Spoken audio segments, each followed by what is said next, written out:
Hey everyone, today we're diving into an action horror film called The Divine Fury. Spoilers ahead, so watch out. The story begins with a young boy named Young whose mother tragically dies during childbirth. He grows up with only his father, a traffic police officer. The two attend church every week as part of their Catholic faith. One evening, before his father leaves for a night shift, Young says goodbye without knowing it'll be the last time he ever sees him alive. That night, while on duty, his father stops a suspicious car. The driver and his female companion have glowing red eyes and scaly skin, as if possessed by demons. The man wears a black ring that emits an eerie red light. When the officer tries to check the car, the driver suddenly speeds off, dragging him along. Finally, the officer falls and gets run over. Young and his grandmother rush to the hospital after hearing the news. At the bedside, Young desperately prays for his father to wake up. A kind priest assures him that God will answer his prayers. But later that night, his father dies. Young dreams of his dad telling him to grow up to be a good man and to always help others. He gives Young a ring and promises to stay by his side forever. At the funeral, the same priest shows up, but Young is overcome by rage. He throws a cross at the priest, accusing both him and God of being liars for not saving his dad. Time passes, and 20 years later Young has become a world champion in mixed martial arts. During one of his matches, he notices his opponent has a cross tattoo. That sight triggers painful memories of his father's death. A dark voice whispers to him to take revenge, and he beats his opponent almost to death before being stopped. On his flight home, he dreams of his father again and sees a cross burning beside his photo. Still bitter at God, Young smashes the cross in anger, but strangely it sticks to his palm and bursts into flames. Dark smoke seeps from his body, causing immense pain, and when he wakes up, he finds his palm bleeding like a deep wound.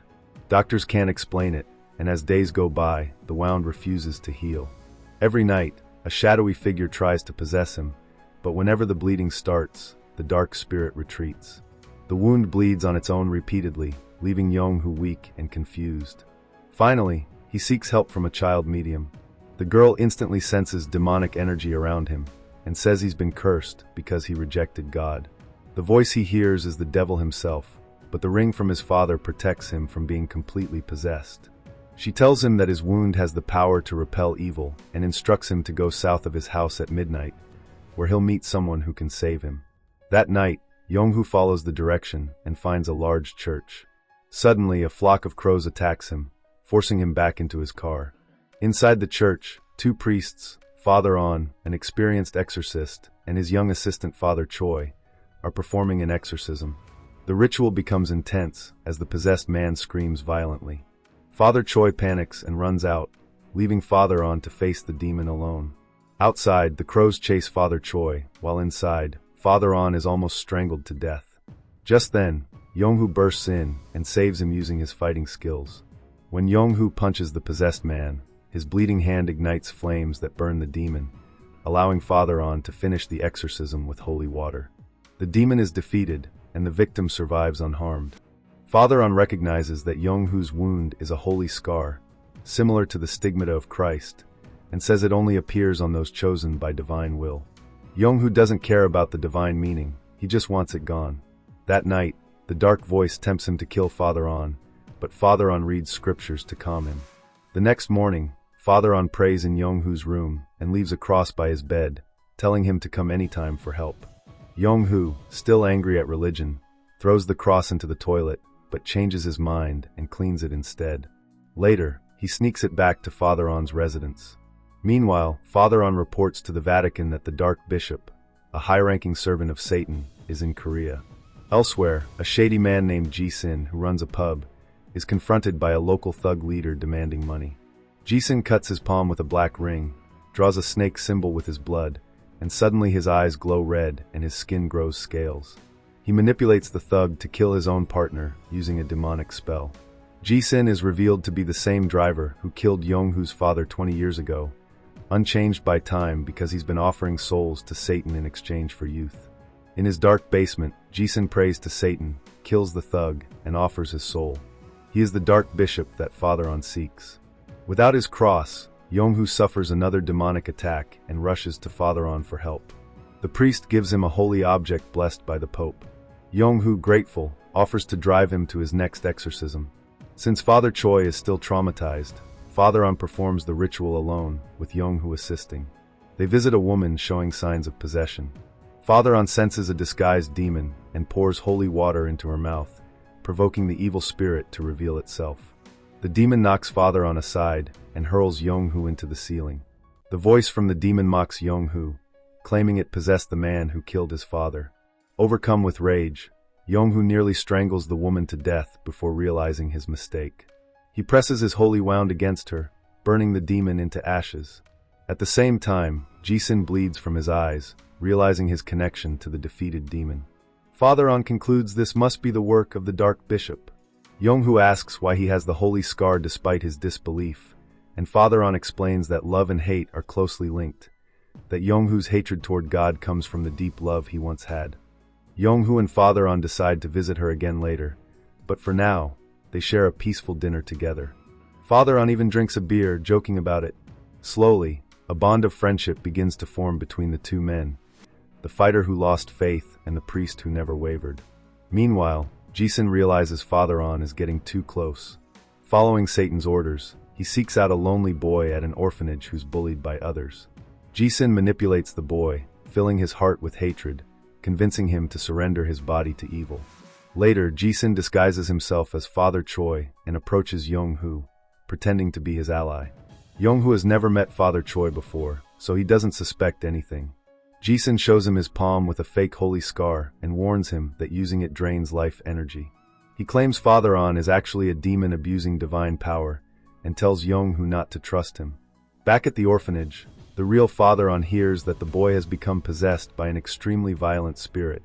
He tries calling Yong-hoo for help, but Yong-hoo ignores it, still confused by Ji-sin's lies. Father On goes alone to save the child. When he begins the exorcism, the demon resists violently, revealing there are not one but 666 evil spirits inside the boy. Despite his experience, Father On struggles, and the child attacks him viciously. The room is covered in blood. A nun rushes to help, using her cross, but the demon turns on her. Just in time, Yong-hoo arrives. He realizes Ji-sin deceived him and now fights to protect the priest. As soon as his blood falls from his holy wound, fire bursts out, consuming the dark spirits. Yong-hoo pours holy water on the flames, creating a bright divine fire that burns through the entire orphanage hall, cleansing every demon. The 666 spirits scream and vanish into smoke. However, Ji-sin, watching from afar, sacrifices a demonic hound to kill the same boy, offering his innocent soul to Satan in exchange for more power. Satan rewards him with a poisonous fong, a deadly weapon. When Father On later prays for the dead boy's soul, lights begin flickering. Suddenly, Ji-sin's shadow appears and disappears before Yong-hoo's eyes. Furious, Yong-hoo chases after him, but falls into a trap. When he returns, he finds Father On captured by Ji-sin. The Dark Bishop holds the poisonous fong against Father On's throat and demands that Yong-hoo surrender his holy scar. To save his mentor, Yong-hoo obeys. Father On, however, sacrifices himself, whispering a prayer and pushing the fong into his own body, saving Yong-hoo from losing his power. Ji-sin flees into the shadows, leaving Father On fatally wounded. Yong-hoo rushes him to the church and leaves him with Father Choi, who now regains his courage. Determined to end this once and for all, Yong-hoo decides to hunt down Ji-sin. Before leaving, Father On gives Yong-hoo his exorcism ring, the one used to bind demons, and Father Choi gives him a holy robe blessed by the Pope, saying it will protect him from darkness. Wearing Father On's sacred gear and armed with faith and fury, Yong-hoo rides into the night on his motorcycle toward Ji-sin's lair. Meanwhile, Ji-sin gathers his followers in his underground temple and possesses them with demonic energy, turning them into monsters. When Yong-hoo arrives, he is immediately surrounded by dozens of possessed cultists. Using the exorcism ring and his burning holy wound, he fights through the horde, punching and burning each demon one by one. His blood ignites divine fire each time he strikes. After a long, brutal battle, only Ji-sin remains. Terrified, the Dark Bishop begs Satan for more power. The devil commands him to stab his own heart with the poisonous fong and offer his body as a vessel. Ji-sin obeys, screaming in pain as he plunges the fong into his chest and jumps into the pool of blood at the altar. Moments later, he transforms into a gigantic serpent-like demon with glowing red eyes and scales. The monstrous Jisun attacks Yonghu with incredible strength, throwing him across the temple. Yonghu's holy scar no longer burns the creature. The demon has become too powerful. Jisun grabs him, injecting poison through his claws. Yonghu collapses, his vision darkening, his heartbeat slowing. In that darkness, a faint light appears, and his father's spirit steps forward. Yonghu's eyes fill with tears as his father reminds him that goodness, faith, and love are his true strength. His father's hand glows as he touches Yonghu's wound, reigniting its power. Yonghu awakens, flames blazing from his palm brighter than ever before. The holy fire purifies his body, destroying the poison completely. Fueled by divine fury, Yonghu launches his final assault. The temple shakes as he and Jisun clash, light against darkness. Jisun wraps his tail around him, but Yonghu breaks free and pulls out Father On's ring.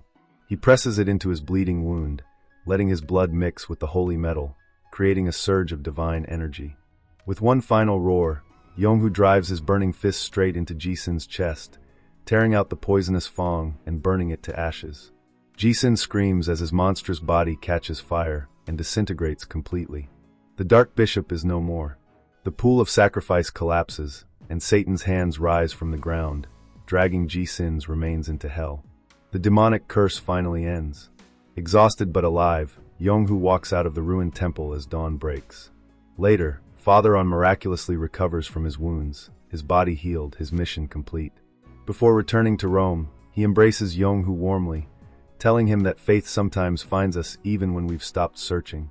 Back in Korea, Father Choi receives a cross and letter from Father On, encouraging him to continue the mission as a strong exorcist.